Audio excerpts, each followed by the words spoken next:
It's the Dep Lewis Show. The Dep Lewis Show. It's the Dep Lewis Show. It's the Dep Lewis Show. The Dep Lewis Show. It's the Dep Lewis Show. It's the Dep Lewis Show. The Dep Lewis Show. It's the Dep Lewis Show. Welcome to the best show you'll ever know, the Dep Lewis Show, episode 89. This is your host, Dep Lewis, and today is Sunday, August 11th, 2024. A great day for a podcast about video games and much more. So that's what we're here to do.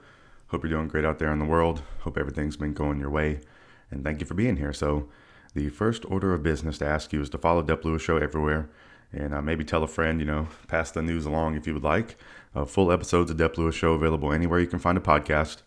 So find the best place to subscribe and listen weekly. Places like Apple Podcast, Spotify, Google, YouTube, Amazon Music, and more. If you'd like to support the show even further than just listening, patreon.com/DepLewisShow is available if you'd like to subscribe monthly and get some additional benefits.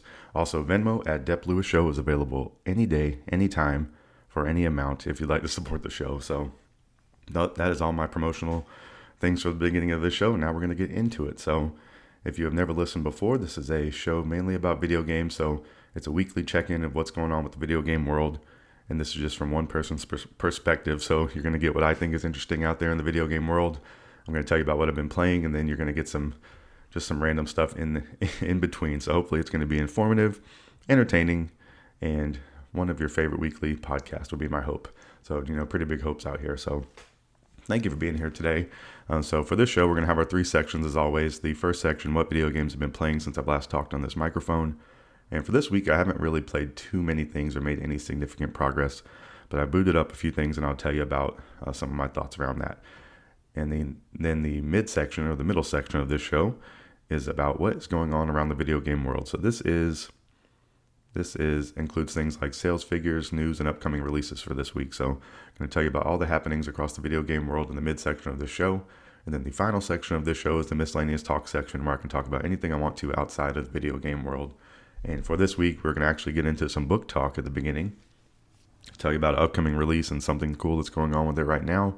And then we're going to get into the worldwide world of sports, as we always do, and give you an update on what's going on with my favorite teams across the land. And some of my favorite teams are struggling. So even if you don't like sports, you can come along for the emotional ride that will take you on my sports fandom. So that's what we're here to do today. So thank you for being here, episode 89 of the best show you'll ever know. So let's get into it. The first section, what video games have I been playing? So as I mentioned, I didn't make any significant progress last week, but the top game in my rotation is Final Fantasy VII Rebirth, and I have played a little bit of this. I'm at Chocobo Ranch. I just met Billy.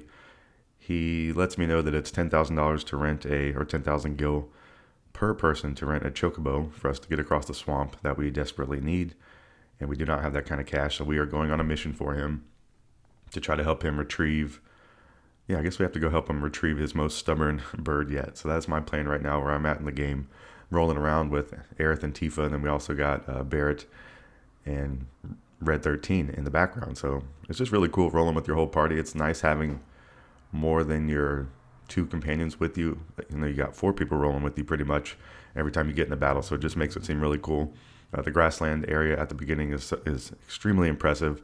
I was having a great time walking all around that until getting to the Chocobo Ranch. So I guess I'm going to go back out into that area, or back out into the grasslands, I believe, searching for this Chocobo. But this game, I haven't made significant progress, but I've just been kind of taking my time. I finished Final Fantasy VII Remake earlier in the year, which I keep talking about, but that was just a really great game and just something I'm happy I finished. And this game is doing a lot of the same things, and it seems elevated. So the combat, the music, and the characters I wrote make this game great. I wrote the combat as a perfect blend of active combat and strategy combat, and you can even mix it up a bit in that. So, thinking about my video game preferences, I'm never really too into huge combat-heavy games, unless it's maybe a shooter. But games like Elden Ring, and even The Witcher, any of the Dark Souls games, even some of the Zelda stuff, I just struggle with proceeding in it. So I don't know. It's just I don't like that style of combat. But something in this turn-based arena, where it's the year of the RPG on the Dep Lewis Show, so I've been looking at more RPGs than I normally would. I think that style of combat just suits me better at this point in time for whatever reason. I like that it's a little more strategic. I like that it's not as active. I like that it's not as difficult, I guess. So I think that's part of it, but it's still fun. It's not as difficult, but it's still fun. So I think they do a great job with allowing you to be able to do that with the combat. And I think you can turn it up. If you play this game on hard, if you're playing active combat the whole time, I'm sure it can get hard. But it's striking the perfect mix for me, and that's been helping me proceed in these games. And I think a lot of these RPGs are doing similar things. So that's kind of what I'm finding here as going through the year of the RPG on the Dep Lewis Show. So this game just really, the combat is never tedious to do. It's always fun.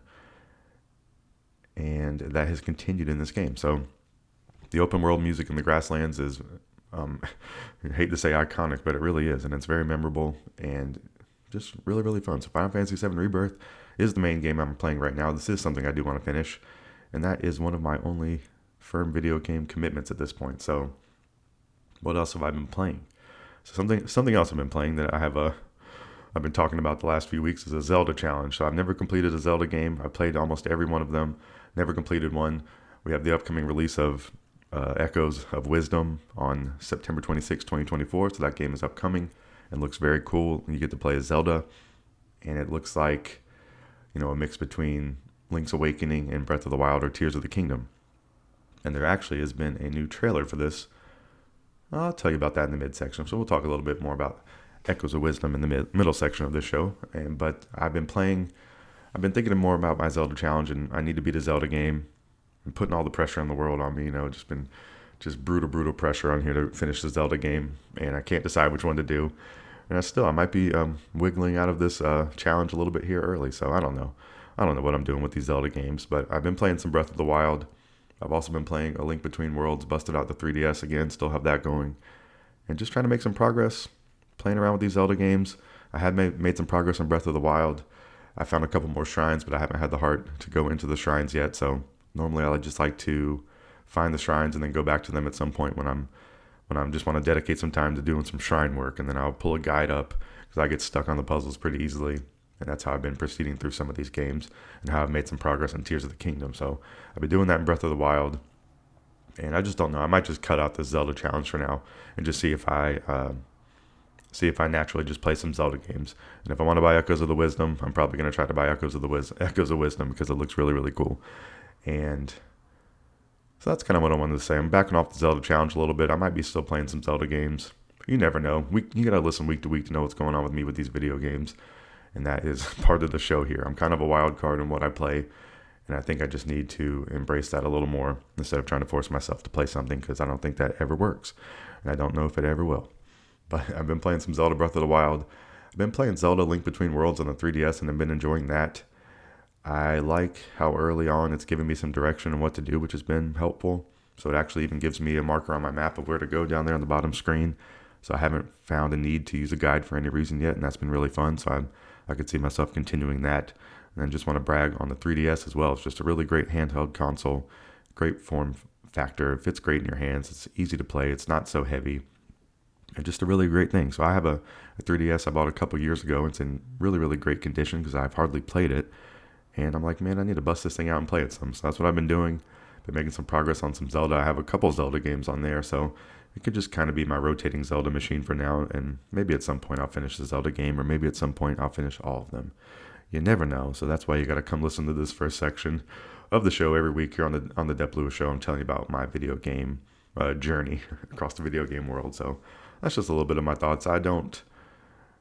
It's the year of the RPG on the Dep Lewis Show. You've heard me mention. And that is just focusing on the RPG genre for a whole year. I think that's been very successful so far. So I'm going to continue to do that until the end of the year, but trying to throw some other games in here. We have some upcoming releases, things coming out that I do want to play. So there are a lot of video game things going on. So one of the other video game things I have to mention from this week is I picked up a game at GameStop. It was a used copy of something I've been wanting to try and play for a while that I've heard really great things about. And that game is Nier Automata, Game of the Yorha edition.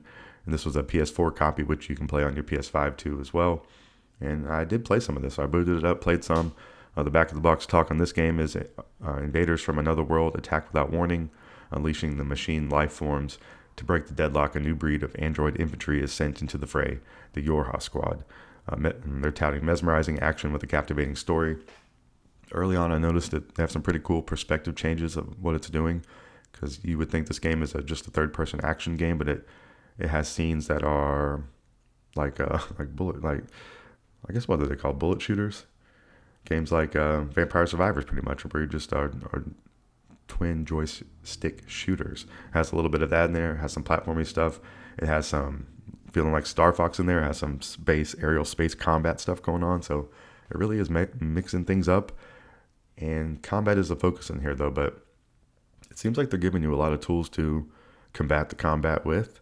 But I just don't know if that's going to be my cup of tea. Like I was mentioning earlier, I just don't know how much I'm going to stick with some difficult combat. And this game could possibly have that. It does have different difficulty levels, which is nice. So it hasn't really been a big deal so far. I did take down a giant enemy at the beginning, which was pretty intimidating, but I felt it was cool that I was able to complete it. It wasn't actually too hard. There was just kind of a few things you needed to dodge. So just a game that I've added into my video game backlog, and something that I saw out in the wild and just wanted to pick up. So it was pretty fun to do. And I did that recently with some Gears of War games. So I picked up Gears of War 4 and 5. And I did play some Gears of War 4 this week. So I've been a little bit all across the board, but that's kind of what I tend to do. The only thing I really have a commitment to right now is Final Fantasy VII Rebirth. And all the rest is just having some fun out here. So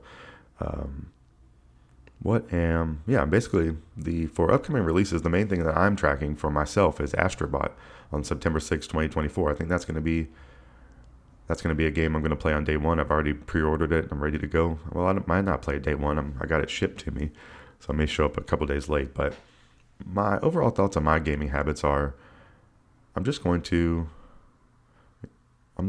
focus on whatever I want to play, and I can come here and tell you about it. And then if there's a giant release that comes out that I know I want to play for sure, like Astrobot, I'm going to play it. And then other than that, I'm just going to play whatever I want to. I'm going to try to have a little bit of rhyme or reason to it. The Year of the RPG gives me a good focus for the year already. So, how much do I really need to focus it down? I have all these great games to play, and I can play them in any order, blah, blah, blah, blah, whenever I want to. So a lot of great games out here. There's no shortage of video games, and there are no shortage of upcoming releases. So we're going to get into more of that kind of stuff in the midsection of the show. But let's see. What else do I have for my video gaming for the week? I've been playing some Final Fantasy VII Rebirth, Zelda Breath of the Wild, Zelda Link Between Worlds. I purchased Nier Automata Game of the Yorha Edition. It is the Year of the RPG, the only RPG I have right now. Well, I'm maybe going to start some Paper Mario. I am pretty close to finishing Super Mario RPG. I'm going back and forth on whether or not to complete that. I'm stuck at a portion in Land's End, and I've been stuck there for a while. And I kind of just want to move on to Paper Mario, which I already own. So I thought about that last night. I almost did it late last night, but maybe I'll do it today. Why not? I can try it out, but I'll be back to report to you on that next week. Some other current RPG options. So those are two that I mentioned: Super Mario RPG, Paper Mario Thousand Year Door. I have Baldur's Gate 3. I have Persona 5 Royal. I've been playing that in the last couple of weeks, and that is in the rotation a little bit. Sea of Stars. What else do I have? Yakuza Like a Dragon Infinite Wealth. So I have no shortage of RPGs to play, but I'm just one person. I can only play so many at one time, and I am playing the Final Fantasy VII Rebirth right now. Waiting on, so we're talking about the Zelda Challenge a little bit. The Zelda Challenge is a challenge whether or not I like it or not. It is a thing, so I don't really need to mention the Zelda Challenge because it is already out there pretty much. I need to complete a Zelda game at some point in time. This is a franchise I've spent too much time with and enjoyed too much for me not to have completed one, and that is going to be done at some point in time. I just don't know when, but you'll be the first to know here on this show whenever I do. And then my biggest upcoming game is Astrobot on September 6th, so those are all my video game musings for the week for myself. Been a great week of video games. Hopefully we'll play some of these similar games in the upcoming week, and I'll be back here in this first section next week to tell you about them as always. So I'm sorry for the sirens going by. Hopefully whoever that is okay. And that's going to wrap up this first section of the show. So we're going to take a quick break. You're going to hear some lovely break music from friend of the show, Volnus. And then we're going to come back for the midsection of the show where I'm going to tell you about all the most latest and greatest happenings in the video game world. So releases, news, some sales figures, and just things like that. So all the relevant, pertinent, important video game information that you need to know is in the midsection. So that is what you got to come back for after this music.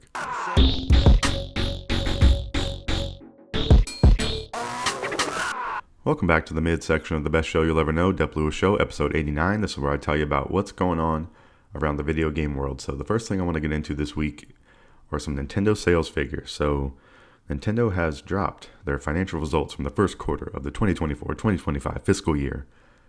So poor Nintendo, and they've seen a 55% drop in profit in the April to June 2024 quarter as sales slipped in consoles and software compared to last year. So really don't have to feel too sad for them. This is the 8th year on store shelves for the Nintendo Switch, so this should be a little bit, this should be their expectation a little bit as their console ages, and a lot of the development, I guess, is being focused on their big games, is being, tuned towards the successor to the Nintendo Switch. So that's why we're getting a lot of remakes and things like that. We're still getting some Nintendo games, but this has been a lighter lineup, I guess, minus the Zelda game coming out, of stuff from Nintendo in a little while. But they're closing it out pretty nicely. I don't think there's any too big of complaints there. It's just kind of how these things go. So they are seeing so amongst their profit drop, which I think if they were on the same trajectory next year, they would see another profit drop. But it seems like next year they're going to drop a bomb on us and have a new console. So their investors should probably be pretty excited about that upcoming information. And they said that they're going to tell us about their successor to the Nintendo Switch before the end of their fiscal year. So I believe that's April of next year, of 2025. So we should get that information. They're not going to want to, what's the word? It's not hemorrhage.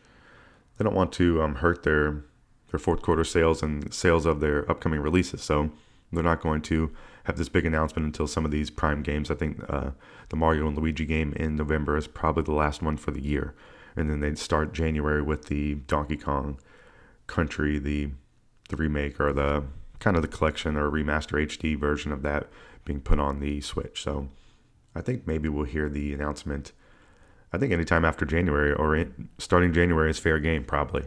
So I don't think they want to hurt any of their holiday sales, but because Nintendo is very good at doing some selling, and that's what we've been saying. So they had this 55% profit drop. I think that's not like a boo-hoo for them really. They're still selling record numbers. So let's see, I have some more numbers here. So the Switch hardware sales lifetime now are at 143.42 million units sold. That was as of June 30th, 2024. So 143 million units of Switch consoles that were sold. And as of that June 30th, 2024 date, that puts the Switch as the second most selling Nintendo console of all time. So the top most selling Nintendo console of all time would be the DS with 154.02 million consoles sold. The Switch is following that with 143.42 million. The Game Boy is after that with 118.69 million. So pretty much three handhelds there. I mean, if you want to call the Switch a handheld, I know it can switch, but it is a handheld. The Wii is next, so in fourth place, 101.63 million. The Game Boy Advance, 81.51 million. And then the 3DS, 75.94 million. So the handheld's really holding it down. And then you can see the Wii in there, which the Wii was a smashing success during its time and was like a revitalization of Nintendo at that time.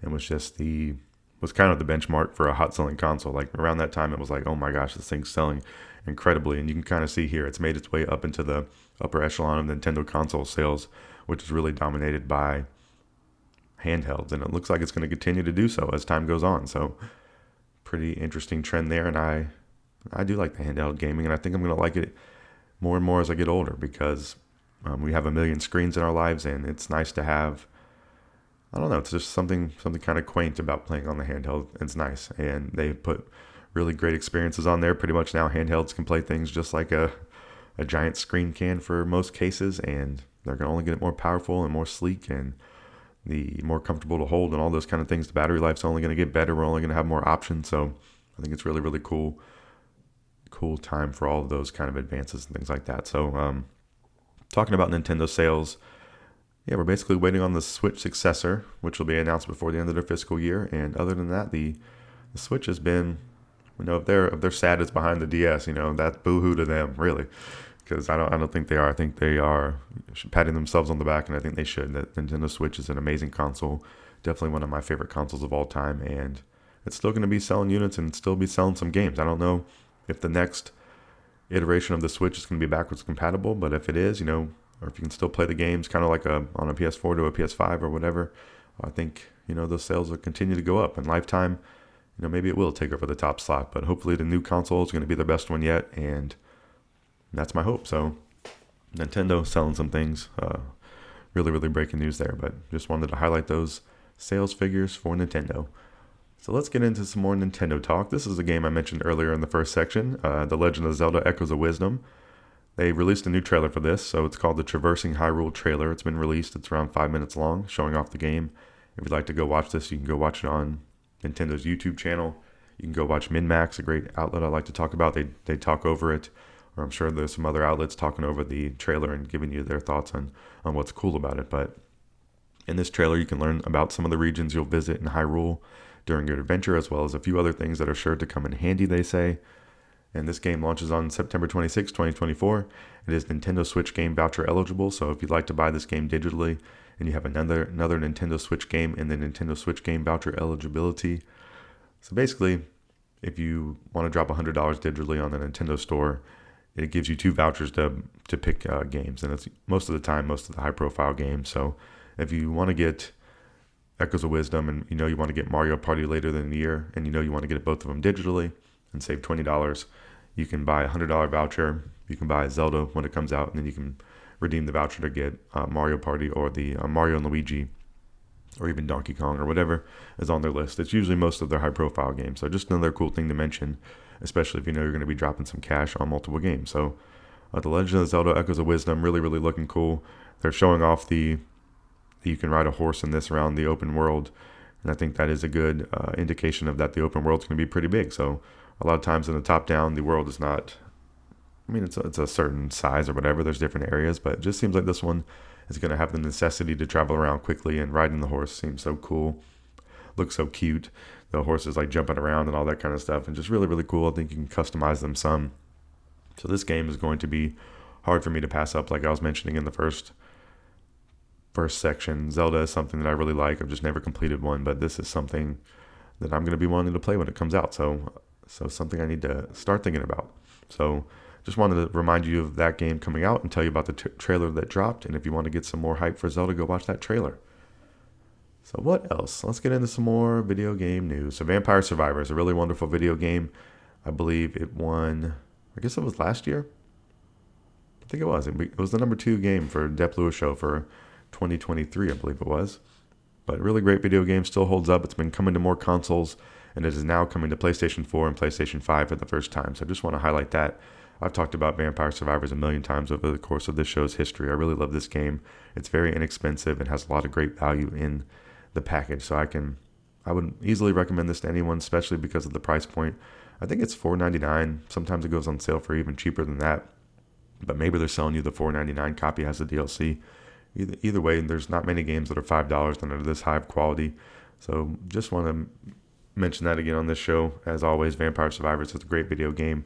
You can play it anytime, any place, buy it on any console. I own it on multiple versions. I've played a lot of hours on multiple versions, and it's just a really great game. And it's coming to PlayStation 4 and PlayStation 5, and it releases on August 29th, 2024. Their back-of-the-box talk is fast-paced and over-the-top gothic horror game with roguelike elements, where your choices can allow you to quickly snowball against hundreds of monsters that get thrown at you. So shout out to developer Ponkel, or Ponkel, however you say it. Just really great game and very cool. It's coming to the PlayStation 4 and 5 on August 29th, 2024. So just a couple weeks away if you're listening in real time. All right, so let's see here. Let's talk about some games. There's 2 games that have been released in the last week, released on the same day, that I have some interest in, but I don't know if I'm going to play, but I want to tell you about them. And then we have another game coming out later in the month. All right, let's get into these first games that released on the same day. So last week on August 8th, 2024, we had the release of SteamWorld Heist 2 and Cat Quest 3. So a couple sequels, and I want to tell you a little bit about each of them, what's going on with them. And I've seen some good things about this. I've heard some good things about SteamWorld Heist, and then I watched actually on Twitch last night, Kyle Bozeman, he was playing some Cat Quest 3, and he had never played one before. Looks like he was enjoying his time with it. The art style was cool and looked like he was having fun. And those have been my insights or boots on the ground things I've heard about these games pretty much. But let me tell you about what's going on with the game. So SteamWorld Heist 2 released on August 8th, 2024 for Nintendo Switch, PS5 and 4, Xbox Series X and S, Xbox One, and Microsoft Windows. So running the whole gamut of things there. It is $29.99 US. And then their back-of-the-box talk is all is not well on the waves. A crisis is brewing. A water crisis. Mysteriously, this precious resource has turned deadly, corroding metal limbs and mechanical hearts, take charge as Captain Lee Wei, joined by his ragtag crew of steambots, to uncover the enigmatic menace threatening the Great Sea. So in this game, they want you to aim, plot, and plunder. You can experience thrilling free aiming and satisfying ricochet gameplay in turn-based steambot combat. Plan your shots strategically to set up the perfect ricochet sequence for ultimate satisfaction. Embark on expansion world exploration with real-time naval combat, immersing yourself in the various challenges of the Great Sea. Dive into a rich job system and customize your crew to suit your playstyle. Immerse yourself in a world brought to life by handcrafted characters and environments. So, seems like a high-quality game. Seems really fun. My little bit of thoughts on this are there's just a lot of these games out there. And for me, it's a little bit overwhelming on which one to play because a lot of them are doing similar-ish things. You know, it's these games in my brain are in the Splunky, Cult of the Lamb, Vampire Survivors. What was I playing? Rogue Legacy 2. I played some of that the other day. Things like that. That they're all going to have some great combat. They're going to have some roguelite elements. They're going to have a rich job system like they're touting there. Suit your play style. Immerse yourself in a world. I just think they're all great. I mean, they really all are. If we didn't have any video games to play and you were gifted this game or purchased this game, you'd probably have fun with it. And that's just kind of my thought on that. A little bit on the Cat Quest 3. I'm thinking similar things to that. It looks like it's really high quality. You just have to really decide of where to spend your time these days and spend your cash because there's a million great options out here. And there's really no way you're going to be able to play all the great games. There's zero chance you could do that, even if you tried every day for your entire life, because there's too many great things being made out here. So SteamWorld Heist 2 seems really cool. The SteamWorld franchise, I think there's Dig, there's Quest. Now we got Heist, so I don't know if I've ever spent too much time with SteamWorld. I've just kind of watched people play them more so. I like the style of them. What's the other game? Shovel Knight looks kind of like in that world to me. Things like that. So I don't know. I've played some Shovel Knight. I think the Shovel Knight came out around one of these SteamWorld releases. So just the bad case of having too many games here. But this one looks interesting, and if it's something you're into, go check out the SteamWorld Heist 2. And so then the Cat Quest 3 is released on the same day, August 8th, 2024. It's also come out for all the same consoles: Nintendo Switch, PS4 and 5, Xbox Series X and S, Xbox One, and Microsoft Windows. The developer is the Gentle Bros, so I like that name, Gentle Bros. This game is $19.99 USDs. And in this game, you play as a swashbuckling privateer in this 2.5D open-world action RPG set in a fantastical pirate-themed world, the Caribbean. So that's a pretty nice little play on words. An archipelago, swarming with pirates searching for a northern star-long mythical treasure. Alongside your trusty spirit companion, set sail through the Caribbean in your very own ship. But beware, the seas are dangerous and a mutiny is nigh, as the hordes of pirates... Oh, I get what they're doing there. They got the pirates by me the first time, but they didn't get by me the second time. Old pirates. Old swashbuckling pirates. Under the order of the Pirate King, hunt you down. Wait. As a mutiny is nigh, as the hordes of pirates, under the order of the Pirate King, hunt you down. So in this game, you can either play solo or in local co-op. So I think that's pretty cool. It just looks cool. And this is something that it got announced in that Nintendo Direct. And I really didn't know there was 2 Cat Quest games prior. But this looks very high quality. It looks fun. And hopefully it's doing a lot of great things. And you never know. I might check it out one day in my video game adventure. So, a lot of this is just to inform you about some games and inform myself about them as well. So, like I'm saying, you can't play everything all the time. Even if you were gifted all these games, you couldn't play them all the time and see all the things in them. So you really got to pick and choose. And I use this section really is for you and for myself to know, just what's going on around the video game world. Maybe you'll double back on one of these on a sale one day. Maybe they'll add some additional content. Maybe they'll remaster one of these one day and you'll remember when it came out. So this is, just good information for a video gamer, I would say. So something else that is coming out later in the month. So now let's move on to future release. Something I've been seeing a lot of stuff for. Definitely looks interesting, and something I've never played. This is another sequel, so something I never played the original. But that is Warhammer 40k Space Marine 2. And that game was going to release September 9th, 2024. It's coming out for PS5, Xbox Series X and S, and Microsoft Windows. So only the current gen stuff is getting this game. So hopefully that'll be some indication of the quality and the high fidelity or something like that, or utilizing the most top tier resources you can to make a great game would be the hope there. This is a third person shooter hack and slash game developed by Saber Interactive and published by Focus Entertainment. So it seems here, I've been on a little bit of Gears of War kick trying to complete 4 and 5, and this seems like it could be a modern version of some Gears of War. I think, not knowing this franchise too much, it looks a little bit like that third-person shootery, kind of big, bulky, muscular dudes with armor, shooting some stuff up, and it's kind of the vibes I'm getting there. A little bit Gears of War like. So, hopefully that's kind of a correct correlation, but that's just kind of my 2 cents from high level. But their back of the box talk on this is your craft is death. Embody the superhuman skill. So the superhuman thing's a little bit like the Gears of War guys too, the cogs. They're pretty superhuman like. So I think that's why I'm getting a little bit of that vibe. So embody the superhuman skill and brutality of a space marine, the greatest of the Emperor's warriors. Hold at bay the horrors of the galaxy in epic battles on far-flung planets with your deadly abilities and devastating weaponry. Uncover dark secrets to drive back the everlasting night and prove your ultimate loyalty to humanity. So in this game, they want you to purge the relentless Tyranid swarms as legendary Space Marine Titus in a spectacular new campaign. Play solo or with up to 2 friends and 3-player co-op. So, a little co-op revival there. I think in a third-person shooter, that's a nice thing to have.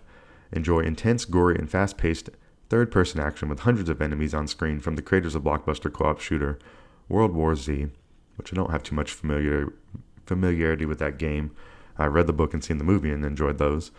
Defend the Imperium as your own Space Marine in an endlessly brutal and replayable PvE missions up to 3 players featuring 6 classes, unlocking new skills and cosmetics. So this seems like it could be very cool. It seems like a little bit of a throwback here. We could have some, nice third-person shooter campaign that you can play co-op, and then also has some online multiplayer stuff. So a little bit of a blast from the past, seemingly, but these things are still popular these days. I think the third-person thing's not done as much as first-person, but this looks really cool. I think I've heard some good things here. I think I've heard Jeff Gerstmann talking about this, and I think his shooter game knowledge and calls are usually pretty good. But this is something I want to see some people play. I don't have too much of a need to play some co-op games or online stuff right now, but I'm into a little bit of this. I'm definitely into single-player stuff, and I like some shooters. But with some, I'm playing Gears of War 4, trying to play Gears of War 5 next. But this is just something, like I mentioned, it could be cool. It could be on sale one day. It could hit really big and catch on like wildfire, and everybody's playing it, and you might want to jump in then. But Warhammer 40k Space Marine 2 releases for PS4, Xbox Series X and S, and Microsoft Windows September 9th, 2024. So less than a month away for listening to this podcast in real time. So what else do I got for you this week for video game news? Something I mentioned last week that released is Field of Mistria. This was the game that Sarah Pods is the social media director, I believe is what it was called, and help work on this game. So just want to highlight this game as released, and it's seemingly doing really, really great. It has overwhelmingly positive status on Steam reviews, over 2,000 reviews so far. So just want to say congrats to them, NPC Studios and Sarah Pods. And this game is start your new life, build the farm of your dreams as you discover a world brimming with possibilities. Magic, romance, and adventure will await you in this nostalgic farming life sim RPG. So this game released on August 5th, 2024. It is in early access. I believe it's $13.99 US to buy this game. It's going to get regular content updates, and it seems like it has a lot of great content from the jump. So I watched Jeff on MinnMax stream some of this, and he was being pretty positive on it, and it looked pretty cool. And he said, I think one thing he said that stood out was, he said if Stardew Valley is like a love letter to Harvest Moon, he said Fields of Mistria looks like a love letter to Stardew Valley. I think that's a great take, because you can definitely see the Stardew Valley influence, and that's not a knock in any way, because Stardew Valley is very influential across the board.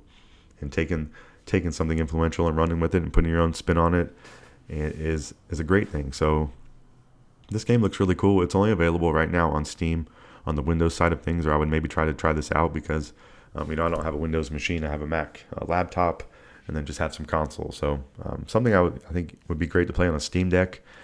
I think there are more and more arguments for me wanting to get a Steam Deck, and that's something that's been in my mind since that thing got announced, and something I'm going to think more and more about. So Fields of Mistria out right now. Just want to highlight that again. Seeming like it's kind of taken over the farm sim. Like, this seems like it's doing even better than expected. So, I mean, that's amazing.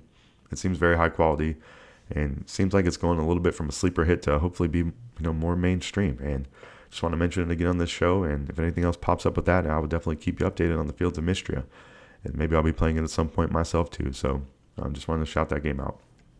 All right, let's get on to the rumor mill here. So something that I saw pop up that I determined was just ultimately a rumor. I don't think this has been confirmed anywhere, but Santa Monica studio, there are rumors that they're working on a new IP, so something new outside of God of War. I did a little bit of tiny research. Their first game ever was titled Kinetica. And it's actually a racing game. So if you look that game up, it's for PS2. Has a really cool looking cover. I was surprised by that. I just wanted to look it up to see what type of game it was, and very cool. Something I've never seen before. And apparently they use the technology from this game as the basis for some other games too. So I think that's pretty interesting. But Kinetica was Santa Monica Studios' first game before they got into the God of War franchise, which they have been known for ever since. But there's just rumors out there that are working on a new IP, so I just wanted to mention that, just something to put in your brains and in my brain. And God of War is something that another franchise that never completed a game. I've played a good number of them, and I think that's kind of there on my list with Zelda and God of War. I think I need to create a list like this just to remind myself, maybe not to put any pressure, maybe just the slightest bit of pressure, but just a list for consistency's sake for franchises that I've definitely tried a lot of the entries but never completed. And I think that's another good example. I have God of War Ragnarok, I have God of War 2018 on my PlayStation, and maybe I should download one of these and just try them again, because I'm switching between games all the time. Might as well, why not? So that's kind of my thoughts these days, and you get updated with my thoughts every week in the first section. But Santa Monica Studios has a new IP in the works, allegedly, and that's what I wanted to tell you. So the last thing I want to talk about in this midsection of Dep Lewis Show, episode 89, I just want to highlight, we talked about last week the sudden closure of Game Informer. The magazine and the website got closed down, and all those people got laid off. So very sad. Please go check that out for any information. If you are someone in a hiring position, or the ability to help any of these people out, or shout their names, or let people know about Game Informer closing, please do it. That's kind of just what I'm saying, just keeping the spot here for that. And just want to say that MinnMax, another great outlet, they have a Patreon, they're on YouTube, they have a weekly podcast, they have many other shows, and they have a lot of former Game Informer employees, Ben Hansen being one as the driving force around this, but they're really helping them out. They're having them on the show. MinnMax's show last week was called Game Informer Gets to Say Goodbye, so it was a 3-hour long podcast. They had Kyle, Alex, Charles, and Marcus from Game Informer on there, or previously from Game Informer. They're recently laid off on the show, and they have plans to do more content with them. MinnMax is not hiring all these people on, but you're going to see more of these people on MinnMax in the near future, and maybe some in the future as well. MinnMax is they're able to do whatever they want because they're an independent outlet. So you never know, they might be able to help some of these people out. MinnMax already has a great roster of people, and they're already putting out a lot of content, but they're doing what they can to help out here and more, it seems like. So I just want to shout out both of those, mainly MinnMax here, since Game Informer is no longer existing. And Kyle and Marcus were streaming on MinnMax's channel last Friday. They've been trying to complete Zelda Majora's Mask on Game Informer. I was watching some of those streams too, and so they were trying. I don't know if they finished Friday. That was their goal, to finish the game, but MinnMax was giving 200% of the subs to Kyle and Marcus. So I guess giving the cash over to them. So very nice, putting their money where their mouth is, and just very impressive. And MinnMax is seemingly a great show from top to bottom, and they're even helping other people out. So just want to mention that. The biggest thing, some of the biggest things all those guys are worried about, and all the people that got laid off, seems like the main worry is, I guess all of them kind of saw it coming. They're all very sad about it still, and it was a little bit more about the work they were doing and the people they were working with that they're going to miss the most, and just all very sweet stuff. So it seems like there was a good thing going on there, minus maybe some of the corporate things, but hopefully these people are, they're obviously a little bit worried. Some of them already have some irons in the fire. I know the Alex started his own Patreon and things like that for the time being. They were talking about maybe going to consulting, maybe onto the PR side of things, maybe even finding a job elsewhere. So a lot of things that they're having to figure out in their life. So just, if you can help any of those people, please do, or just go watch some of this content that they're putting out. Because watching the Majora's Mask stream was very fun. So even go watch the VOD of that. So Game Informer is closed. MinnMax is helping them out. So please go look out for all the employees laid off, and then go check out some MinnMax content, as I like to say a lot of times on this show. So that is all I have to say about that. And that's all the news I got for you this week. Those are all things I found interesting across the video game world. And next week I'll be back with a whole other list of things to tell you about that I find interesting, and I hope you do as well. So for this midsection today, we talked about Nintendo sales figures. We talked about The Legend of Zelda Echoes of Wisdom as a new trailer. We talked about Vampire Survivors coming to PlayStation. We talked about the releases of SteamWorld Heist 2, Cat Quest 3, the upcoming release in September of Warhammer 40k Space Marine 2. We talked about the Fields of Mistria release that happened on August 5th and has been overwhelmingly positive, so please go check that out and support that some more. We talked about some Santa Monica studio rumors, and then we talked about the Game Informer closure and how MinnMax is really stepping up as a great outlet to help those people out and add them into some of their content and help them out as much as they can. So shout out MinnMax. And that was the main thing there. So that's going to wrap up the midsection of this show. We're going to come back for one final section of the show where I can talk about anything I want to outside of the video game world. So for today's Miscellaneous Talk section, I'm going to tell you we're going to have some book talk before we get into the worldwide world of sports, as I always do, and give you an update of what's going on with my favorite team. So even if you even if you're not a big sports fan, you can tag along for the emotional ride of my fandom with my favorite teams. They are, a lot of times my teams aren't doing very well, so it's a kind of a quick, easy breezy section. So even if you don't like sports, please listen to it, give it a chance. Maybe you'll have some enjoyment in hearing some of my pain and suffering, or even some of my joy with some of my teams. So we're going to take one more quick break, listen to some great music, and then come back for the final section of Dep Lewis Show episode 89 after this.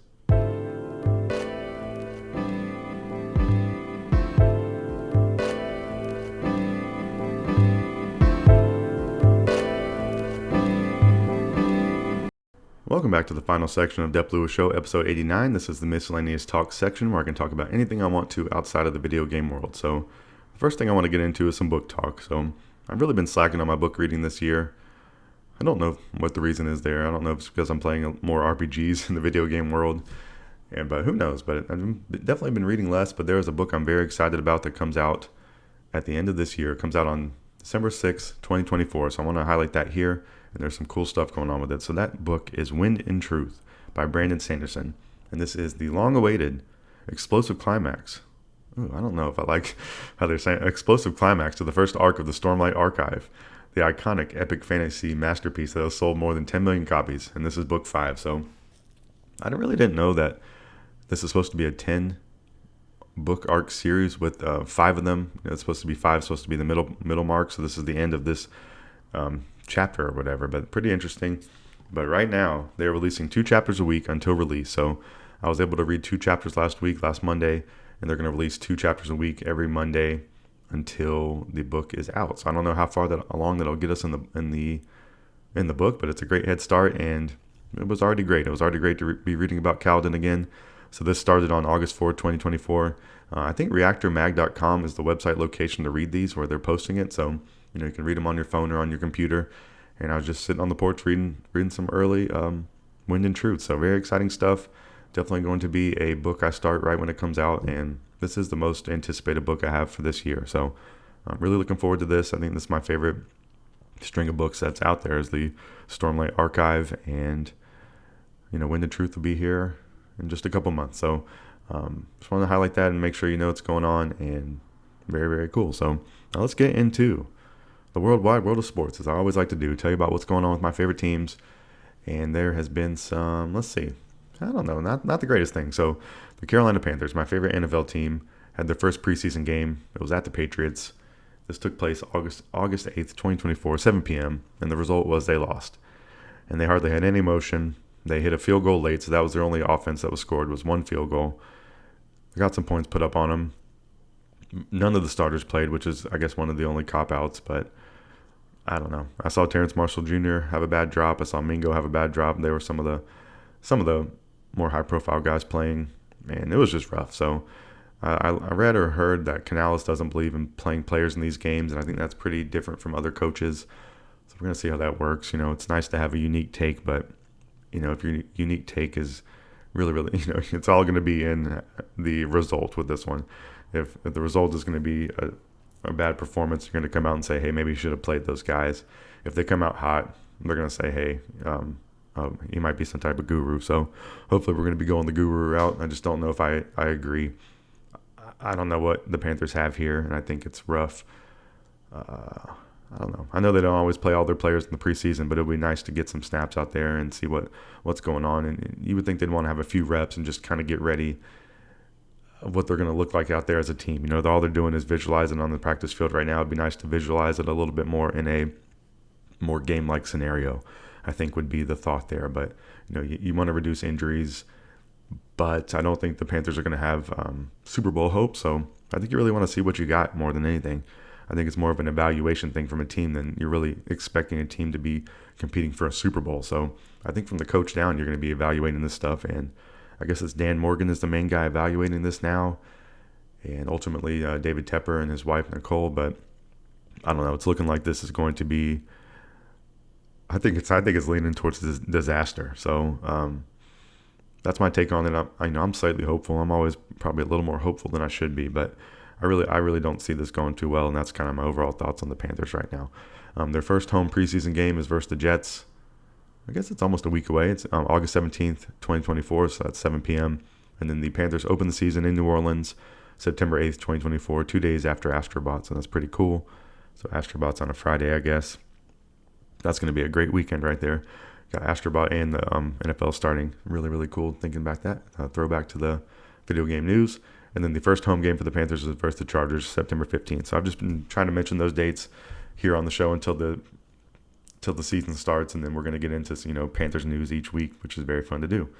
So my two NBA teams, Charlotte Hornets are my pseudo team that I live in North Carolina now, but nothing to report there. Nothing to report with the Hawks, my favorite team, the Atlanta Hawks. But USA Basketball has had some stuff to report, so let's tell you about what's going on since last week when I talked to you. So they had a match versus Brazil on August 6th. The USA won 122-87, so took care of business there. The USA had a close match versus Serbia on Thursday, August 8th, 2024, but the USA pulled it out 95-91. And then the gold medal match yesterday, took place on Saturday, August 10, 2024. The USA defeated France 98-87. I wrote Chef Curry cooked them up at the end. Just a really amazing performance. It was so cool watching those players play together. Watching LeBron and Chef Curry and Kevin Durant. D-Book was out there balling. Joel Embiid was balling some early. Anthony Davis was really impressive, the biggest big man out there doing all the big man things. Bam Adebayo came in. I said Booker. I tried to think of this. Even seeing Tatum a little bit. No Halliburton, but Halliburton got him a gold medal. And just Drew Holiday playing some amazing basketball, hitting some threes even. Just really, really, really fun to watch, and a great team. Just really fun to watch that mix of players play together. And nice to see they got the gold. And even France had a lot of fight in them. They really never gave up until the end, until they said, Curry went God mode, and he really did. He shut the door on that game completely, and France fought hard for like 96% of that game and had a lot of fight in them. And Wembanyama is overly impressive, and especially as a young guy, he's out there mixing it up with Hall of Famers and some of the best players, and maybe the best player in LeBron to ever play the game. So I think Wemby has the brightest, bright future. Him and Durant playing each other was cool to watch. The two big slim reapers on each other, and France had some other great players going too. So hopefully they can get some looks in the NBA and just hopefully have successful careers. So very fun to watch. And, go USA. That's what I want to say about that. They got the gold in the basketball. So that pretty much wraps up the Olympics for me. That is the main event I like to watch in the Olympics. So go them, and now just look forward to some regular season basketball. So I guess I kind of need to get those dates going with who the Hornets and who the Hawks are opening the season with. And I better get on that. I think it's only, maybe a couple months away. So my favorite team in the universe, my favorite sports, the Atlanta Braves and the MLB. Oh, man, the Braves. In some bad times for the Braves. So last Sunday, they played the Marlins. That was after the podcast. So the Braves lost 0-7. They got a donut from the Marlins, from the Fish. There was no game Monday. And then the Braves were in Atlanta against the Brewers. They lost 0-10 on Tuesday. They lost 5-8 on Wednesday. And then I think the Braves won 5-8. Let's see there. Let me look that up. I think the Braves won one game against the Brewers, but even if they didn't, why look it up? Well, why not? I'm on here. Might as well correct it on the podcast. No, the Braves, they dropped all three of them. I guess it's just so unbelievable. They dropped all three of them against the Brewers in really, really bad fashion. A lot of runs scored against the Braves, and that kicked them out of the playoffs. So the Braves are no longer in the wild card spot after that series against the Brewers. And I believe it's the Padres and the D-backs that are in control of the two wild card spots right now. So then the Braves, after the series with the Brewers, they go to the Rockies in Colorado. They lost to the Rockies Friday night, 5-6. They beat the Rockies Saturday night, 11-8. So still a lot of runs getting scored, especially by the Rockies. After that game, the Braves were 61-55 after this game record-wise. They're 7.5 back on the division, and I think it's maybe 3 or 4 games back on the wild card now. So really, really bad spot. Now they play the Rockies again today, Sunday at 3:10. So that is in a couple hours if you're listening in real time. And then for next week, the Braves move on to the Giants, in San Francisco on Monday, Tuesday, Wednesday, and Thursday. And those are 3 9:45 p.m. starts on the East Coast, and then a 3:45 p.m. start on Thursday. And then the Braves go to the Angels Friday, Saturday, and Sunday to end the week. So I don't know. I think the injury bug's gotten them a little too hard. The Braves have had a lot of bad luck. And I don't know. I don't know if they have it. I don't know if they're going to scrap back into the playoff hunt. I think you can really go 50-50 either way. I would love for them to be in the mix, but I don't know. Max Fried was getting touched up the other day. A lot of injuries, a lot of injuries, a lot of runs getting put up on them, and Ozuna's been playing good. Olsen had 2 bombs in that game last night. We got some bats going. Money Mike's been doing his thing down in the minor leagues, trying to get back rehabbing and getting him back soon. So I think they're going to have one last push here. I just think time is of the essence, and they need to really get pushing now. And I just don't know realistically if they have it in them. But I'm going to be watching it. Favorite team in the universe. Love some baseball. I think I just saw the Orioles just got to 70 wins. So some really good teams out there, and I just think we're looking maybe a little bit to next year with the Braves, but still have some hope. Still good ways to go with the season, but we'll see. A little bit of a sad update there on the Braves, but hopefully get back in the mix next week against the Giants and the Angels. So a lot of opportunity there for some wins. Let's see, 4 games against the Giants: Monday, Tuesday, Wednesday, Thursday. I like the Braves to win 2 of them. Realistically, you like them to win 3, but 2, and then they should have 4 wins. 4 out of the 7. They're gonna need more than that though. So let's see the Braves go streaking. That's my hope this week on the Dep Lewis Show, episode 89. So that's going to wrap up the Miscellaneous Talk section. We did some book talk. I told you about the upcoming release of Wind and Truth by Brandon Sanderson. We got into all my favorite sports teams, the Carolina Panthers, the Charlotte Hornets, the Atlanta Hawks. We talked about USA men's basketball, and then we talked about the Atlanta Braves. They need to get back on the right side of things. So that's going to wrap up the Miscellaneous Talk section, and that's going to wrap up the entire Dep Lewis Show, episode 89. So just thank you for being a listener as always. I want to reiterate some promotional talk from the beginning to really help me out. So please listen to this too. Follow Dep Lewis Show everywhere. Full episodes of Dep Lewis Show available anywhere you can find a podcast. So please find the best place to subscribe and listen weekly. Places like Apple Podcasts, Spotify, Google, YouTube, Amazon Music, and more. If you'd like to support the show even further than just listening, patreon.com/DepLewisShow is available. If you'd like to subscribe monthly and get some additional benefits, also Venmo at Dep Lewis Show is available any day, anytime, for any amount if you'd like to support the show. So my goal with this show is to produce a wonderful podcast each week, and then over time, I hope that this podcast can become successful and I can do even more. I can record more episodes, maybe record more times in a week, maybe start some streaming in there, maybe make some other videos, maybe do some all sorts of things. So this is the ground floor here, just getting started here on the Dep Lewis Show. I've been going for a couple years, really enjoying doing the podcast each week, and I have the desire to grow and make this better, and I need your help out there to do so. So, please listen every week, and if you can support even further, please do. And just thank you for being a listener and engaging with any of my content for any amount of time. And I just hope you enjoy and hope you get some value out of it. And just thank you for being you, and thank you for listening. What do I want to say? I hope you have a great week out there in the world. It's mainly going to be a baseball week. We got some college football coming up pretty soon. Just thinking about stuff going on around the world. That's fun. We got some upcoming video game releases. I think September is going to be a great month for video game releases. So that's going to be some fun stuff to talk about. I don't know what we have for the rest of August. I think we have Madden coming out, but maybe I'll talk about some more stuff coming out in August next week's show. But other than that, I hope you have a great week out there in the world. Like I've been saying, I hope you make a lot of money. Hope you have some time off work. Hope you eat something good. Hope you get a new video game. Hope you get a new car. I hope some great, crazy, amazing things happen to you. And I hope you also come back next week and listen to another episode of Dep Lewis Show, because that's where I'll be. Thank you for listening one last time, and I'll be back next week for another episode of Dep Lewis Show.